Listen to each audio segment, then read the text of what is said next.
Hey everyone, it's Mark with Vintage Card Voyage, and this is Ken.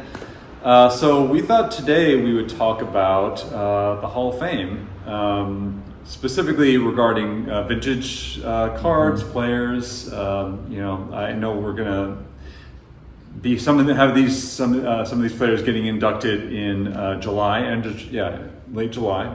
Yep.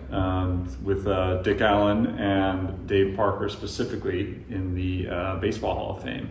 So we want to just kind of go through the discussing them and whether we're going to be collecting them or not, or what we're doing. So if you want to, and they're going in with Ichiro, right? Billy Wagner, and I'm forgetting somebody. CC Sabathia. And CC Sabathia, Yeah. who we do not consider vintage. I don't know. Correct.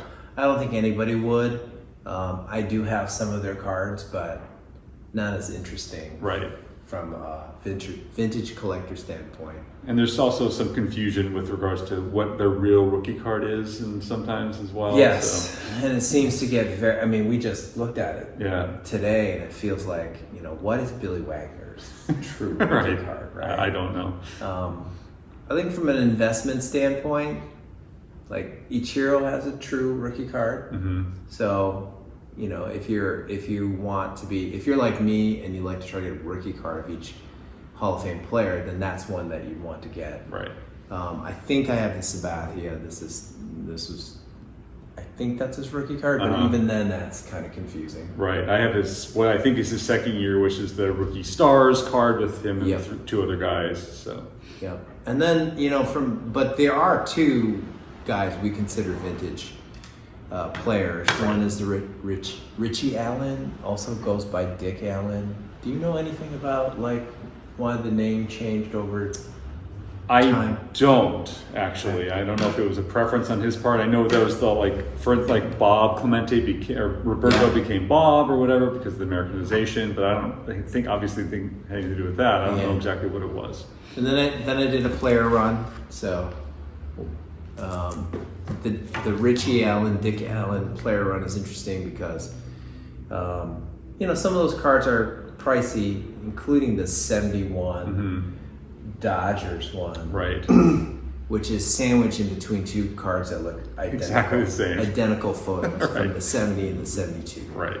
And all three different teams: Cardinals, Dodgers, and then White Sox. So that's a little bit interesting. I think if you're thinking about a player run, Dick Allen is a fun one to collect. I'm also doing a Pirates, well, not just Pirates, the Parker player run. And that's not as interesting in my book. Part of the reason I think that is we talked about this is once you get into the 80s, the early 80s, then you have three different sets you have to think about, which is Don Ross, Flair, and Topps. I was a Topps guy, somewhat because of supply. In 7-Eleven, that's what they had. They didn't have Don Ross and Flair. I know you had a different situation. I had all three. So growing up in Hawaii, we had Long's Drugs, which is the place to get cards. Also 7-Eleven, obviously, and there were card stores, but they definitely had Donruss and Fleer in Long's, along with, I think, Topps occasionally as well. I don't know. It's kind of, they just kind of all had them. So I was just buying consistently all of them, really. Yeah. So, wow. I'm envious because I think 7-Eleven only had Topps. We had another store in Okemos, Michigan called Schmidt's that sometimes would have Don Ross cards. Right. But Fleer, I don't think I ever saw Fleer in the wild. Unless I went to a card show. Right. And even back then, back in the day, dealers like to sell singles. Not all of them had packs available.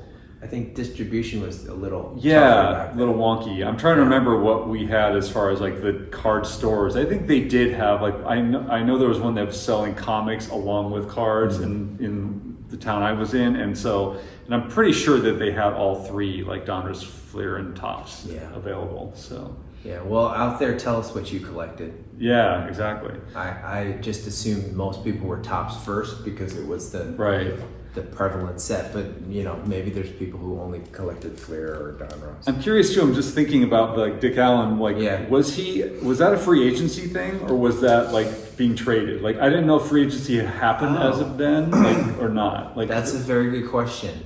because Kurt Flood, I know, was the start of Yes. free agency, but I'm trying to remember exactly when that occurred. That very well could have been free agency, although he lasted there only 1 year. Right. So I'm just curious because then, you know, it's unusual the guys could go from one team to another, you know, being traded 3 times in a row. yeah, 2 that's times in a row. very uncommon. That's very uncommon in this era. Exactly. So that's what I was wondering. Right, Yeah. but he did end up playing for the White Sox the last handful of years Until the Phillies. The Phillies, yeah, that's Yeah. right. He liked red teams. Yeah, kind of bounce around. And even Parker, Parker goes from Pirates to the Reds. He had a good run with the Reds, the A's, And the Brewers. and then the Brewers. So Yeah. he played on 4 teams. Yeah. Yeah, I remember, was it Dave Kingman, I think, that played on 4 teams in 1 season? I think so. Yeah. Yes, and here's the Dave Parker rookie card. Yeah. That's also a great one to get. Which, So- and I have neither of those yet, so I will be planning to get those. I Yeah. know we were going to talk about, like, you know, what the plan was or whatever. Yeah, rookie-wise. and let's talk about that now. Like, I would say right now, don't get the Dave Parker card. Yeah. I mean, so, and we were talking about this earlier, like, basically I think there's like 2 bumps about, like, price-wise. And, like, it's when they get named, Yep.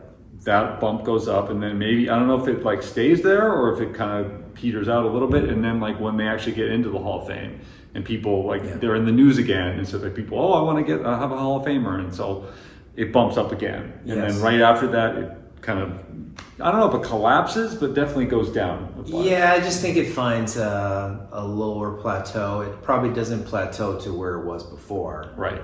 I mean, the example I'll give, because I tried to get a rookie card for every inductee into the MLB and the NFL Hall of Fame, is like Drew Pearson. Mm-hmm. Drew Pearson and Cliff Harris. I know they're Cowboys, but they used to just be like $1 cards, $2 cards, and now their rookie cards are higher, Right. much higher. Not too high, but so that's an example of the peak, and then it kind of goes down, and then so when it resettles, that's like in my mind, Right. like next summer, if you want to get a Dave Parker rookie card, it's probably going to settle back down. Yeah, and it also kind of happens to, like, who do people think are going to become Hall of Famers, and then so there it goes up because of that. And whereas if someone gets inducted who people didn't necessarily think was going to be a Hall of Famer per se, then it'll go up a little higher than probably it was. And I should say, I think the Dick Allen rookie card was always kind of expensive because it's a 64 card, which is just harder to find. Right. So I don't know if it had. I'm sure it had the bump after the Hall of Fame. It probably will plateau, but maybe not as sharply as I think Parker will. Parker Maybe. will go back down quite a bit. Yeah. Yeah, and we talked about like who else is out there. Like both you and me are collectors from the 70s and 80s and Right. 90s. So who else do you keep in a special binder or that you keep on the side that you think might have a chance? Right. Yeah, and I've been setting aside some other guys recently because of the fact that there's, they split it up as far as the different committees go, like the pre-80s and the post-1980s, whatever. I mean, I've always set aside Lou Whitaker, but that's because I'm doing the Tigers, and so and I think he will eventually get in. He will get in. I just don't know when, and it won't matter to me because I'm going to continue to collect him. But I mean, guys like Steve Garvey, I know he was up for this, this same induction as Allen and Parker, and didn't get in. I feel like he eventually probably will. I don't know. I don't know. Who knows? Feels like he's gotten a lot of chances. Yeah. He's just, it's, I guess the further away that the memories get, shorter, whatever, about accomplishments, what have you. But yeah, so him, like Mattingly and Murphy, Dale Murphy definitely are 2 guys that I put aside for the 80s, post 80s. And then We talked about Freddie Lynn. Right, Fred Lynn and Dwight Evans and who else? What is Ron Guidry. Guidry was one that you brought up. Right. And Keith Hernandez was another guy who, like, in the 70s were like, those guys were really good in the 70s and like consistently and kept going in the 80s and were pretty solid. But it's just like, is the guys like Dwight Evans, are they just kind of like, and like Hernandez, kind of like good, but not great. Yeah. And, not memorable. They sound like what my son calls the Hall of Very Good. Right. And then we had to also talk about in the 80s, guys that were considered superstars in that time was Strawberry, Right. Eric Davis, Dwight Gooden. Canseco. Like, they're kind of stuck in this nowhere land. Right. where I think their card should have some value, at least because of who they were and how prominent they were for that time. But their overall stats are probably not good enough. Or they're tainted by, you know, drugs or, Yeah. whatever, type of thing happened to them. And, so yeah, it's with Davis, like Eric Davis, like was just kind of like came out of the, like, who knew who this guy was, and it just blew up. Yeah. And then it's just kind of like right in that period of time, like I was a huge collector. And so like, that's why I think it kind of settles in my mind of like, I love this guy. He's just such an amazing, but he only had that 1-2 good years and then kind of fell off. And Didn't he have a 40-40 year? he had a 40-80 year, I think. 40-80. No, sorry. He had 37-80. So he was like early comp for Acuna. Right, exactly. That kind of explosive talent. Exactly. And out of the list of people that we've run through, to me, the two that I hope get in the most, because in my brain feel like they're really great players, were Dale Murphy, because back-to-back MVPs, and pretty undisputed best player in the major leagues for a while. I think he's definitely up there, yes. Yeah. Top 5. Yeah, and then Keith Hernandez. Yeah. And we had talked about this before, like appreciation for defensive side of the ball. He's got 11 gold gloves. Yes. And has won 2 championships on 2 different teams. So, Right. and being kind of the undisputed leader of those teams. So, those are the 2 that is there anybody in that list that you're thinking you bump up on top of the others? I mean, I always liked Dwight Evans a lot, but he just kind of got overshadowed by like Jim Rice and and Fred Lynn a little bit in the 70s. I don't know who else would be like. I mean, again, Eric Davis I know is not going to get anywhere as far as Hall of Fame goes. I just like the guy as a player, and I mean. It's a shame that there's not more Sandy Koufax type inductions. Ron Guidry to me is like I was telling you before, is like comparable in that respect to Koufax. I feel like he had like this kind of like amazing periods of time where he was just like the best pitcher, like 25-3 that one year. Yeah. I mean, that's incredible. Yeah. And just he like he didn't lead in strikeouts, but he led in ERA and winning percentage, all these other things, and probably shutouts, I think. And so, but again, that was one year. But he also had 2 other 20-win seasons, and he had a really good winning percentage over his career and what have you. And so like. And he was with the Yankees a lot of the time, obviously, the whole time, I feel like. Yeah. And so, I don't know. That feels to me like a guy who could make it eventually. Plus left-handed. Right. There's less population in terms of the total wins. I don't know where he ranks in terms of left-handers. Yeah, I mean, he only has 170 or so that's lower. I mean, but now that wins are becoming less important because of the way that baseball is these days, maybe he'll get a second look at some point. Yeah. Who knows? And then, just talking about the NFL, there's, in terms of collectability, none of those guys are in this class. Right. So we haven't talked about who the Hall of Famers are. It's like Sterling Sharp, the Allens, Jared Allen and Eric Allen, and Antonio Gates are the 4 inductees for later in July as well. And I just feel like I have to point out that that's 3 Allens. Yes. Team Allen between Dick Allen and Eric Allen and Jared Allen. Yes. 3 Allens out of 9 inductees. I mean, 33%, that's pretty impressive. That's pretty high. Yeah. I do have a couple Sterling Sharp rookie cards, the tops and the score. We should say a little bit about this. Like, there are some special sets, right? Mm-hmm. Like this is a special set because it has the Barry Sanders and the Aikman and the Deion Sanders and the Derek Thomas. Is Junior Seau on that one too, or am I thinking? I think so. Maybe. I think so. So Sterling Sharp and Eric Allen too. Yeah. Those are cards. I don't have the Eric Allen, but I would be buying that one to have. So even though we're vintage collectors, sometimes there are cards that we'll go for. Right. Yeah, definitely.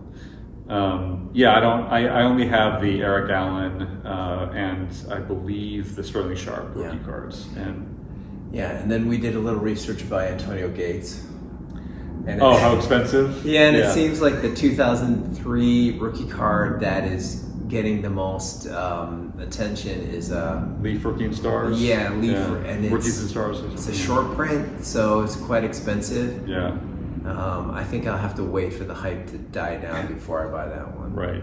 Yeah. For me, baseball guys are like the top tier for me as far as like what I'm going to buy of Hall of Famers, and then NFL and NBA are like kind of the second like wave of you know what I'll be buying. I mean, one of the I would say it's the baseball card show or the sports card show test for me is if I have in my head what the rookie card looks like, then I think I need to get that. Yeah. But when Antonio Gates got in, I was like, I don't know, you don't see that card. Yeah. Actually, a bunch of these guys like. You know, Billy Wagner, do you have that in your head? No. Ichiro, I did. I knew which one that was. Right. I mean, it's hard for me in the 90s and 2000s, generally speaking, though, to kind of have a sense for what the rookie card really looks like. Because, again, there's so many of them that could be considered a rookie card, I guess, but also I wasn't collecting. And so I just don't, in my mind, I wasn't thinking about them. Right. So. Right. And so, you know, we'll tease maybe the next episode just by saying that I used to get all my cards from 7-Eleven. So when I would go there, often in the summer times, I would bring back another collectible. Yes. And I was able to do it at any time during the year, as opposed, because I was in Hawaii, as opposed to just in the summertime, because I could, go at any time and not have to worry about having, And I would think people can figure out what that extra thing is that we're talking about. Yes. A collectible piece. Yes. Yeah. So, yeah. And please, comment below if you have some thoughts on your Hall of Fame, possible Hall of Famers coming up, who you think is going to be maybe elected in the coming years, and just your thoughts on Hall of Fame generally. So, thanks everyone. Thank you.